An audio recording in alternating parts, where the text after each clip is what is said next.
Baik, bismillahirrahmanirrahim. Assalamualaikum warahmatullahi wabarakatuh. Jumpa lagi dengan saya di Abil Maiwa Channel.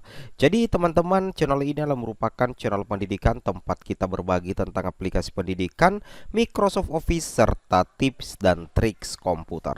Jadi pada video kali ini Bapak Ibu ya, kembali lagi admin akan mencoba mengupdate ya informasi terbaru terkait progres P3K Guru di tahun 2022 sekarang menuju ke integrasi sistem data ya. Jadi kita sekarang masuk di integrasi sistem data setelah hari ini, malam hari ini.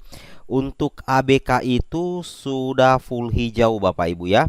Nah, ini tentunya menjadi kabar gembira karena mulai hari malam ini kita menunggu sampai ada progres hijau lagi di integrasi sistem data.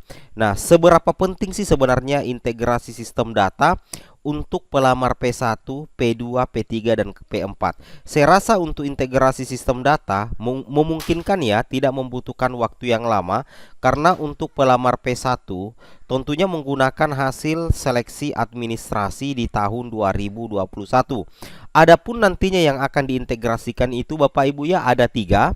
Yang pertama itu adalah data verbal ijazah, kemudian data Dukcapil, dan tentunya data Dapodik yang nantinya diintegrasikan masuk ke dalam SSCASN. Seperti itu ya. Nah, kebetulan di sini kita bisa melihat bahwa di portal SSCASN itu membutuhkan sinkronisasi data Dukcapil. Yang pertama data Dukcapil, kemudian tentunya data Info GTK dan data Dapodik. Ketiga data ini akan disatukan di dalam servernya SSCASN yang tujuan utamanya Bapak Ibu adalah untuk mendeteksi secara otomatis bahwasanya Bapak Ibu itu adalah kategori pelamar P1, P2, P3 atau pelamar umum. Nah, tentunya di sini Bapak Ibu bisa melihat sendiri bahwa untuk perpal ijazah, kalau misalkan tampilannya seperti ini, menunggu proses pemeriksaan berkas oleh operator kabupaten atau pusat, sebaiknya Bapak Ibu silakan koordinasikan langsung dengan operator dinas pendidikan ya. Apalagi kalau Bapak Ibu menggunakan metode upload ya, seperti itu. Supaya nantinya cepat diproses, karena kalau metode verbal upload itu tentunya membutuhkan waktu yang lama untuk menunggu proses verifikasi Bapak Ibu ya. Apalagi sekarang kita sudah masuk di bagian integrasi sistem data.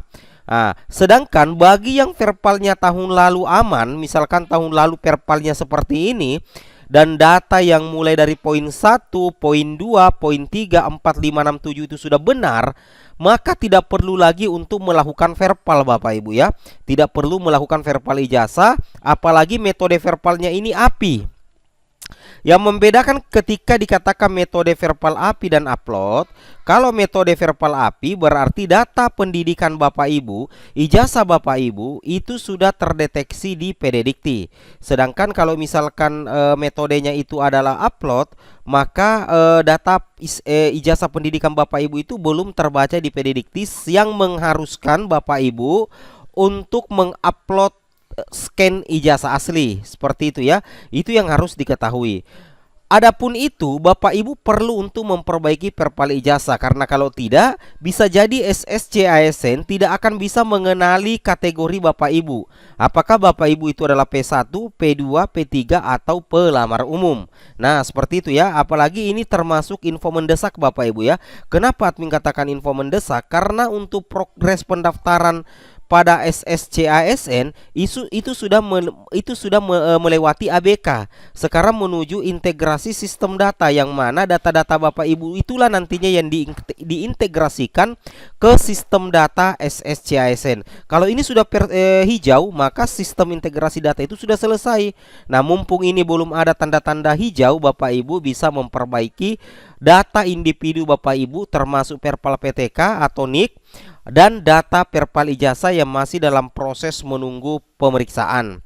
Nah, terkait dengan hal itu Bapak Ibu ya, di sini ada info terbaru ya dari BKN. Di sini ada pengumuman penting dari pihak BKN bahwasanya seleksi P3K 2022 BKN bikin simulasi SSCISN.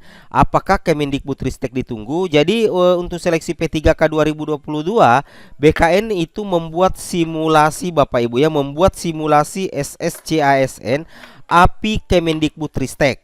Nah, di sini jelang seleksi P3K 2022, Badan Kepegawaian Negara terus mempersiapkan sistem seleksi calon aparatur sipil negara. Teranyar hari ini BKN melakukan simulasi SSCASN untuk P3K Guru. Jadi ini tentunya menjadi kabar gembira Bapak Ibu ya, bahwasanya untuk hari ini BKN melakukan uji coba atau semacam simulasi lah seperti itu Bapak Ibu ya, simulasi terkait SSCASN khusus untuk P3K Guru. Nah, di sini dikatakan perkembangan hari ini adalah adanya simulasi sistem SSCASN untuk P3K Guru. Kemarin penyelesaian P3K Tenaga Kesehatan Nakes, terang Deputi Bidang Sistem Informasi Kepegawaian Sinka BKN Bapak Suharmen kepada jpnn.com. Nah, di sini katakan Bapak Ibu ya, sampai saat ini lanjut Deputi Suharmen, BKN masih menunggu API Kementerian Bapak Ibu ya, API Kementerian Pendidikan Kebudayaan Riset dan Teknologi. Jadi software ya, ceritanya ini software API dari Kemendikbudristek itu belum sampai ke BKN, atau API adalah singkatan dari Application Programming Interface, merupakan interface untuk dapat menghubungkan satu aplikasi dengan aplikasi lainnya. Nah, API ini yang belum ada di tangan BKN ya, karena Kemendikbud belum menyerahkan API, sehingga untuk simulasinya untuk P3K Guru ini sedikit ada keterlambatan Bapak Ibu ya. Nah, aplikasi yang dimaksud dalam hal ini adalah aplikasi di Kemendikbudristek, termasuk Dapodik dan aplikasi di BKN. Artinya ada penyatuan data antara Dapodik dengan SSCASN seperti yang kita perlihatkan di sini. Nah, ini yang dimaksud. Data Dapodik, data verbal ijazah, dan data Dukcapil itu disatukan dengan data SSCASN. Tujuannya cuma satu Bapak Ibu ya, untuk mendeteksi apakah Bapak Ibu itu adalah P1, P2, P3 atau P4. Nah, seperti itu ya. Nah, kemudian untuk tambahan informasi Bapak Ibu ya, di sini kami mempertanyakan ya, solusi jika P1 tidak mendapatkan penempatan. Misalkan nantinya ada pelamar prioritas 1 yang tidak mendapatkan penempatan. Di sini ada jawaban dari admin GTK. Selamat sore, selamat datang di layanan Kemendikbud ya dengan Yoga. Kami informasikan berdasarkan Juknis nomor 349P 2022 bahwa pelamar P1 akan ditempatkan di tempat tugas masing-masing apabila A. tersedia penetapan kebutuhan atau sesuai Serdik. Apabila tidak terdapat penetapan kebutuhan di tempat tugasnya, maka pelamar P1 akan ditempatkan pada sekolah lain yang tersedia penetapan kebutuhannya. Terima kasih telah menghubungi layanan Kemendikbud. Seperti itu Bapak Ibu ya. Nah, kemudian admin mempertanyakan lagi, apakah P1 bisa turun prioritas? Nah, dijawab lagi oleh admin GTK. Pelamar P1 ditempatkan di sekolah induk sekolah asal tempat bertugas selama tersedia kebutuhan yang sesuai dengan Serdik. Nah, misalkan apabila tidak terdapat kebutuhan pada sekolah induknya atau tidak sesuai dengan jenjang dan jabatan yang dilamar, maka akan ditempatkan di sekolah lain yang masih tersedia kebutuhannya. Peserta diharapkan menunggah hingga dibuka formasi di sekolah induknya. Jika guru lulus PG namun tidak ada formasi, akan diberikan kesempatan memilih mekanisme seleksi untuk P2 apabila THK 2, P3 untuk guru negeri di sekolah negeri yang terdata lebih dari 3 tahun pada Dapodik. Jadi yang bisa turun prioritas cuma 2 Bapak Ibu ya untuk pelamar prioritas, yaitu THK 2 menjadi P2 dan guru negeri terdata di Dapodik masa kerja minimal 3 tahun itu menjadi P3. Itu apabila Bapak Ibu memilih menjadi P2 atau P3. Oke, mungkin cukup sampai di sini informasinya. Assalamualaikum warahmatullahi wabarakatuh.